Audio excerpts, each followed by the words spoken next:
Hi.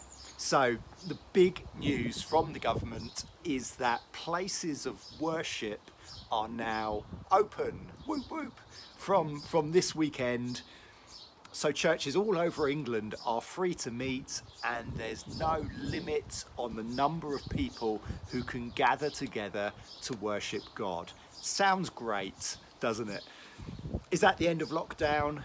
Is that the return of Grace Church to normal life as we know it? Well, sadly, not quite yet. And that is because the guidelines include other restrictions, other limitations that would make it very difficult for us to worship together in any meaningful way. So I just wanted to explain that to you a bit. What is it that is stopping us meeting together? And therefore, what is it that needs to change so that we can begin to meet again? I guess I'm talking on Sunday mornings there. So as an eldership team, we've been chewing this over. Really, it's a combination of two things that's stopping us at the moment.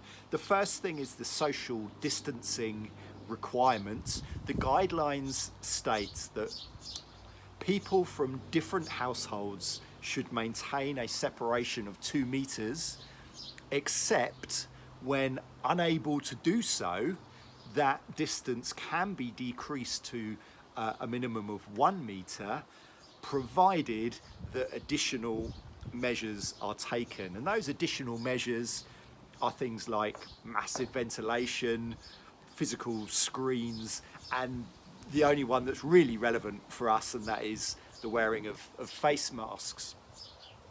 Thinking about 2 meter separation and the Grace Centre auditorium, for example, I mean, it can fit 350 people in it easily if we use all the space available, but at 2 meter separation between people, that shrinks to about 35 people. And maybe that can be increased a bit because households can clump together, but with space to walk and so on, it really doesn't increase it by much. And then for our rented site venues, it's recognised that while we are there in Southway Primary or Warblington School or MRC, that those venues become places of worship for that time. And so the same rules apply, which is good. But if you're familiar with those venues, I'm sure you can do the maths sort of in your own head. And even for our smaller sites, we would struggle to fit in any meaningful way. So what about using face masks and decreasing the separation? I mean, I don't really like the idea of wearing face masks. I would consider it for us. I think it's worth considering, if it wasn't for the second of the show-stopping limitations, which is that as it stands, singing has been strongly advised against, as has chanting or shouting or anything similar to that. It's also recommended that congregations remain seated rather than standing. So the worship that is conceived is one where you come and you sit and you receive and you don't participate, you don't really interact in any way. It doesn't describe the way that we value engaging together in worship, expressing our love for God through passionate worship and prayer and serving one another as the Holy Spirit moves amongst us. Even tea and coffee has been advised against. It's not impossible, but serving food is prohibited, and people are advised to leave the premises as soon as possible after the act of worship has finished. It's just not who we are. I think it would be more sad and disappointing than it would be effective and meaningful. So that's the situation at the moment. If we get to a point in the future, and let's hope it's soon, where we are able to be within a meter or less without face masks, even if we are unable to sing, then we would consider if there's a way that we could make that work. Similarly, if the rules change and we are permitted to sing, even if the social distancing rules are unchanged, then we would consider if there's a way that we can make that work. Of course, the ideal would be a relaxing of both requirements, in which case I'm sure we would try very hard to make everything else work. One of the major challenges that to overcome whenever we meet is how we run an effective children and youth work, which will always be a major consideration in anything we do. But that's where we are at the moment. I just want to say something about other events as well. The guidelines that come in next week, they're quite clear that they are only permitting worship services. And that means that other activities that might take place in the building are treated no different to any other enclosed space, which basically means a maximum of 2 people meeting, which obviously does not help us. So this means some things that we might want to start, we are not free to start right now. For example, we can't meet in the Grace Centre for a party. We can't just have a social get together. We're not free to run Little Bears yet.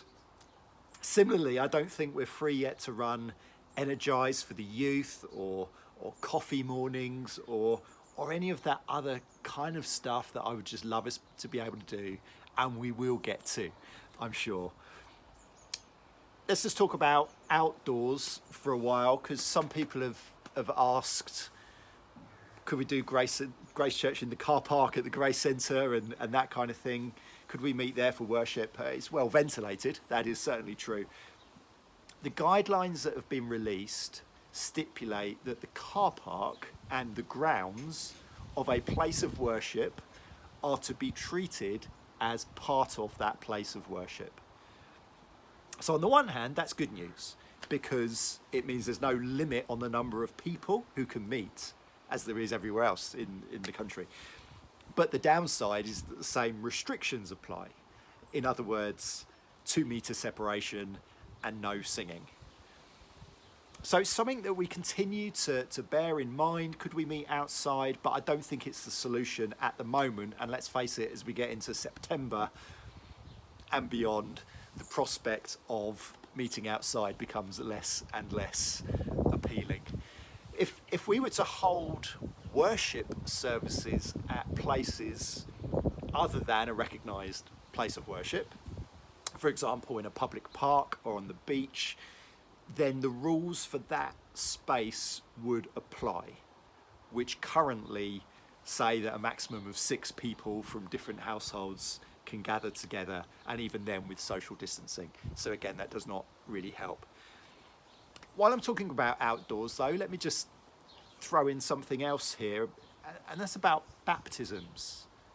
You see, I believe that God is still at work in people's lives, and the expectation, I have this expectation that people are still coming to faith in Christ. We demonstrate that through baptism. Therefore, at some point over this summer, I would love us to baptize new believers in whatever way we can. And I'm thinking probably that means in the sea, videoed and live streamed so that we can all watch it. And so we'll make it happen. So slight diversion here, but let me just say, if you need to be baptized, if you put your faith in Jesus and say, yeah, I want to be baptized, then come and talk to us, because I want us to make that happen somehow. Finally, I just want to commend your life group to you. Over these past 100 days of lockdown, our life groups have been invaluable. Keeping in touch with one another, caring for one another, just remembering that we're real people with real lives is so important. So our life groups will continue to do that. I think it's through your life group that we will begin to have the first opportunities to meet together for real. There's nothing stopping you meeting up with 6 people from your life group in an open space and enjoying one another's company. And I just encourage you to do that. We also want to make the Grace Centre available for life groups to meet. One group at a time, maybe two, but it would need to be booked in advance and planned. But in this way, your entire life group could meet. If you sit in one big socially distanced circle and you share what God is doing and then pray together, that for me is a worship service, and therefore it complies with all the current guidelines. So my suggestion is that if there's no further changes to the guidelines in the meantime, that we make that available from September.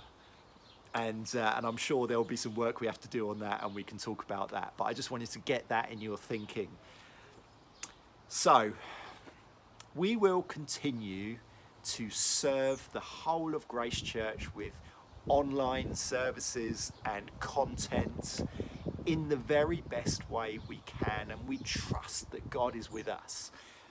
We are in His plan. We are in His timing. Let's stay connected with one another. If you've seen answers to prayer or you have a story to tell, then get in touch. Let's share life with one another. And let's press on together, confident in the grace of God. God bless you.